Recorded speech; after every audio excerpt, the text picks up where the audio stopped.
Po ni dating presidential spokesperson Attorney Harry Roque, yung anyay lantarang katiwalian ng mga Marcos sa gitna po ng investigasyon ng Hong Kong sa umano'y gold-linked money laundering activities. Ito po'y nabanggit din sa isang media entity dito sa Pilipinas, bukod po doon sa mga report from Hong Kong and Taiwan.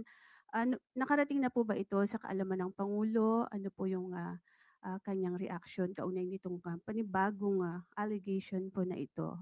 Wala pong katotohanan. Yun lang po, So you categorically deny po ito. walang katotohanan. Doon po sa pagdalo ng Pangulo kanina po sa One Cebu rally sa Cebu, yung po bang presensya ng Pangulong Marcos ay sign po ba yon na yung suporta niya kay suspended Governor Cebu Governor Gwen Garcia ay parang sign din na sinusuportahan niya yung paglabag or hindi pagsunod ni Governor Gwen doon po sa kautusan ng Ombudsman? Wala po tayo nakikitang ganun. Banggit ninyong 7 pisong baba ng Duterte administration. Puwede po ba ninyong i-clarify yon kung talagang 7 piso, gagawing 7 piso kada kilo yung bigas that time, or yung sinasabi po ng dating Pangulo na reduce o bawasan lang ng 7 piso yung presyo po ng bigas? Nasa news na po yan. Maaari po niyong i-refer po ang news patungkol po dyan.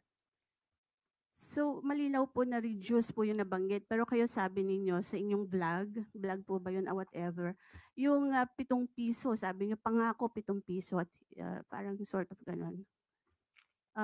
Puwede po ba linawin lang natin yun para hindi naman na Sa pagmula ng vlog? fake news. Sa vlog po ba? Napanood po sa Hindi po ano, yata yun nabanggit sa press briefing. opo, hindi po sa press briefing.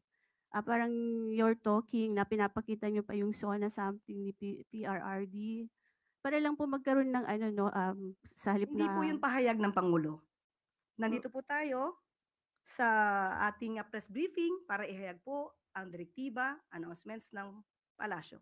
Hindi po patungkol sa aking pagba-vlog.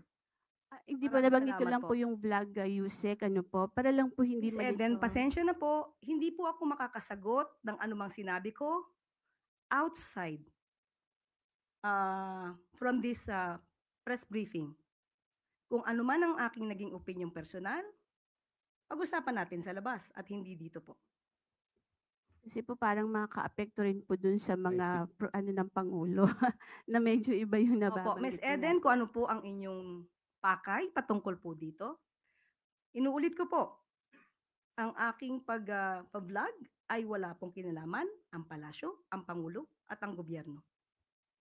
let's Sige move po, on. thank you. Alvin Baltazar, Radio Pilipinas.